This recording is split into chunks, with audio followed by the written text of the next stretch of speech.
അതെ, ഈ കായ എന്താണെന്ന് മനസ്സിലായോ? ഇതിന്റെ ഉപയോഗം എന്താണെന്നെങ്കിലും അറിയോ? ഈ കായ കാണുമ്പോൾ നിങ്ങൾ വിചാരിക്കും ഇതൊരു കുഞ്ഞി കായല്ലേന്ന്. പക്ഷെ ഇത് നിസ്സാരക്കാരനൊന്നും അല്ല കേട്ടോ. ഒരുപാട് കാര്യങ്ങൾ ഈ ഒരു കുഞ്ഞി കായ്ക്ക് ചെയ്യാൻ കഴിയും. അതിൽ പ്രധാനമായിട്ട് നമ്മളൊക്കെ എടുത്തു പറയേണ്ടതെന്ന് പറഞ്ഞാൽ നമ്മുടെയൊക്കെ വീട്ടിലെ അമ്മമാര് നമുക്ക് പണ്ട് കാലത്ത് ഡ്രസ്സൊക്കെ വാഷ് ചെയ്ത് നല്ല വൃത്തിയാക്കി തന്നിരുന്നത് ഈ ഒരു കായ് ഉപയോഗിച്ചിട്ടാണ്. അപ്പൊ നമുക്ക് പറയാൻ പറ്റുമോ ഇതൊരു ചെറിയ കായാണെന്നുള്ളത്? ഇതിനൊരു ഉപയോഗം ഇല്ലാന്ന് നമുക്ക് പറയാൻ പറ്റുമോ? ഈ കായ എങ്ങനെയാണ് ഉപയോഗിക്കുന്നതെന്ന് അറിയാവോ? ഈ കാ ചതച്ച് വെള്ളത്തിലേക്ക് ഇട്ടിട്ട് നന്നായിട്ട് ഞെരടി എടുക്കുക. അപ്പൊ അതിനകത്ത് ഫുള്ള് സോപ്പ് പോതെയായിരിക്കും. അതിനകത്താണ് നമ്മൾ ഡ്രസ്സൊക്കെ നമ്മുടെ അമ്മമാര് അലക്കി വൃത്തിയാക്കി നമുക്ക് തന്നുകൊണ്ടിരുന്നത്. അതുപോലെ തന്നെ ഉണ്ടല്ലോ, നമ്മൾ ഈ ഡ്രസ്സ് അലക്കാൻ മാത്രമാണെന്ന് നിങ്ങൾ വിചാരിക്കും ഞാനിപ്പോൾ പറഞ്ഞപ്പോൾ. പക്ഷെ അല്ല, നമ്മുടെ സ്വർണ്ണമൊക്കെ ഇല്ലേ, എൻ്റെ പൊന്ന സ്വർണ്ണം നമുക്ക് പറയാൻ പറ്റില്ല. തീ പിടിച്ച വിലയാണ് നമുക്ക് സ്വർണത്തിനിപ്പോൾ.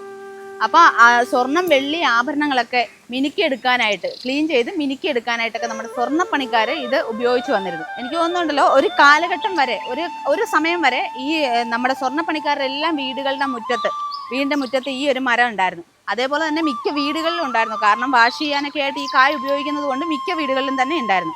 ഒരു 20-ാം നൂറ്റാണ്ടിനൊക്കെ ശേഷമാണ് നമ്മുടെ സോപ്പിൻ്റെയും ഡിറ്റർജൻറ്റിൻ്റെയും ഒക്കെ കടന്നുവരവോടുകൂടിയാണ് ഈ കായോ അല്ലെങ്കിൽ ഈ മരം ഒന്നും നമുക്ക് കാണാനില്ലാതായത്. കാരണം ഈ മരം ഇപ്പം നമുക്ക് വളരെ വിരളമാണ്, എങ്ങും കാണാൻ കിട്ടാത്തൊരവസ്ഥയാണ്. ഞാനുണ്ടല്ലോ, ഈ മാങ്കോമോഡോസിൽ വന്നതിന് ശേഷമാണ് ഈ മരം ഉണ്ടെന്നും ഇങ്ങനെ കായ ഉണ്ടെന്നും ഈ കായ ഇതിനാണ് ഉപയോഗിച്ചിരുന്നതെന്നൊക്കെ അറിഞ്ഞത്. അപ്പം ഞാൻ ആ മരം ഇവിടെ നിൽപ്പുണ്ട്, അതിൽ കായ ഉണ്ടായി കിടപ്പുണ്ട്. അത് ഞാൻ നിങ്ങളെ ഒന്ന് കാണിച്ചു തരാം കേട്ടോ. ദാ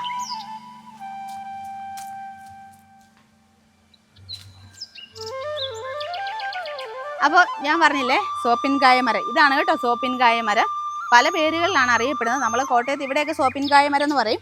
ഉറിഞ്ചി എന്ന് പേരുണ്ട്, പശക്കൊട്ടമരം എന്നുണ്ട്, സോപ്പ് നട്രീ എന്നുണ്ട്, അങ്ങനെ പല പേരുകളിൽ അറിയപ്പെടുന്നുണ്ട്.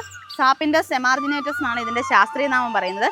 പക്ഷേ ഉണ്ടല്ലോ, നമ്മൾ കേരളത്തിലാണ്, ഇന്ത്യയിലാണ് ഇതിൻ്റെ ഉപയോഗം കുറഞ്ഞെങ്കിലും വിദേശികളായിട്ടുള്ളവർ അവരുടെ ഹെയർ മിനുക്കുന്നതിനും സിൽക്കിയാക്കി വെക്കാനൊക്കെ ആയിട്ട് ഇതിൻ്റെ കായ് ഇപ്പോഴും ഉപയോഗിക്കുന്നുണ്ട് കേട്ടോ. ഹെയർ ഷാമ്പു ആയിട്ട് അവരിതിൻ്റെ കായ് ഉപയോഗിക്കുന്നുണ്ട്. ഇത് നമ്മൾ വാഷിങ്ങിന് മാത്രമല്ല കേട്ടോ, പണ്ട് കാലത്ത് പുരാതന കാലം മുതലേ ഇതിൻ്റെ കായ് നമ്മൾ ഗർഭനിരോധനത്തിലുള്ള മരുന്നായിട്ടും, അതേപോലെ തന്നെ ആസ്മ, കഫമൊക്കെ ഒരുപാട് കെട്ടിക്കിടക്കുന്ന ഒരു അവസ്ഥയൊക്കെ ഉണ്ടാവില്ലേ, അതിനെ കഫ ഇളക്കി കളയാൻ, അതേപോലെ തന്നെ കൊളസ്ട്രോൾ കുറയാനുള്ള ജ്യൂസായിട്ടൊക്കെ ഉപയോഗിക്കാറുണ്ട്. പക്ഷേ ഇതൊന്നും നമ്മൾ ഡയറക്റ്റ് അപ്ലൈ ചെയ്യാൻ പാടില്ല, ഒരു വൈദ്യൻ്റെ സഹായത്തോടു കൂടി മാത്രം നമ്മൾ ചെയ്യുക. പിന്നെ ഉണ്ടല്ലോ, നമ്മുടെ കുട്ടികളുടെ തലയിലൊക്കെ പേൻ ഉണ്ടാവില്ലേ, സ്കൂളിലൊക്കെ പഠിക്കുന്ന പിള്ളേരാണെങ്കിൽ പറയാൻ വേണ്ട, എപ്പോഴും ഫുള്ള് പേനായിരിക്കും. അപ്പോൾ ആ പേൻ ശല്യം ഇല്ലാതാക്കാനായിട്ട് ഇതിൻ്റെ ഷാമ്പു ആയിട്ട് ഉപയോഗിക്കുന്നത് വളരെ നല്ലതാണ്.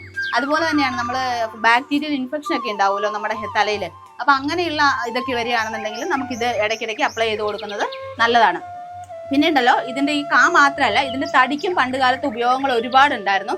നമ്മുടെ കാളവണ്ടിയൊക്കെ ഇല്ലേ, ഇപ്പം നമുക്ക് കാണാനേ ഇല്ല കാളവണ്ടിയൊന്നും. അതൊക്കെ കാണണമെങ്കിൽ ഇപ്പോൾ തമിഴ്നാട്ടിൽ പോകണം കാളവണ്ടി കാണണമെങ്കിൽ. അപ്പോൾ ആ കാളവണ്ടിയൊക്കെ ഉണ്ടാക്കാനും അതേപോലെ തന്നെ കാർഷിക ഉപകരണങ്ങളൊക്കെ ഉണ്ടാക്കാനായിട്ട് ഇതിൻ്റെ തടി പണ്ട് കാലത്ത് ഉപയോഗിച്ച് വന്നിട്ടുണ്ടായിരുന്നു. അപ്പോൾ അങ്ങനെ ഒരുപാട് ഉപയോഗങ്ങളുള്ള ഒരു മരമായിരുന്നു. ഇപ്പം നമുക്ക് ഒന്നും കാണാനില്ല, വളരെ റെയർ ആയിട്ടാണ് എവിടെയെങ്കിലും കാണാൻ പറ്റുന്നത്. ഇപ്പം നമ്മുടെ മാങ്കോമോഡോസിൽ വന്നു കഴിഞ്ഞാൽ ഇവിടെ മരവും നിൽപ്പുണ്ട്, അതിൽ നിറയെ കായും ഉണ്ടായി നിൽപ്പുണ്ട് കേട്ടോ. അപ്പോൾ എന്തായാലും ഞാൻ ഈ കായ ഉണ്ടല്ലോ, ഇതൊന്ന് ഉരച്ച് നിങ്ങളെ കാണിച്ചു തരാം, ഇതിൽ സോപ്പോത എങ്ങനെയാണ് വരുന്നതെന്നുള്ളത്. അപ്പം ഞാൻ പറഞ്ഞത് സത്യമാണോ എന്ന് അറിയണ്ടേ? നിങ്ങളെ കാണിച്ച ആ കാ തന്നെയാണ് കേട്ടോ ഇത്. നമ്മൾ ഞെക്കി പൊട്ടിക്കാതെ.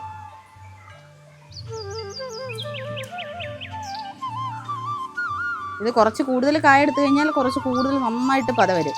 ഇതിപ്പോൾ ഞാനൊരു മാത്രം എടുത്തുകൊണ്ടാണ് ഇത്രയും പത. ഇത് കണ്ടോ?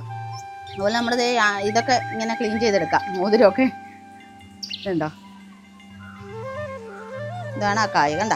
അപ്പം മാങ്കോമോഡോസിൻ്റെ ഈ ഒരു വീഡിയോ നിങ്ങൾക്ക് ഉപകാരപ്രദമായിട്ടുണ്ടാവുമെന്ന് വിചാരിക്കുന്നു. പുതിയൊരു വീഡിയോ ആയിട്ട് നമുക്ക് വീണ്ടും കാണാം.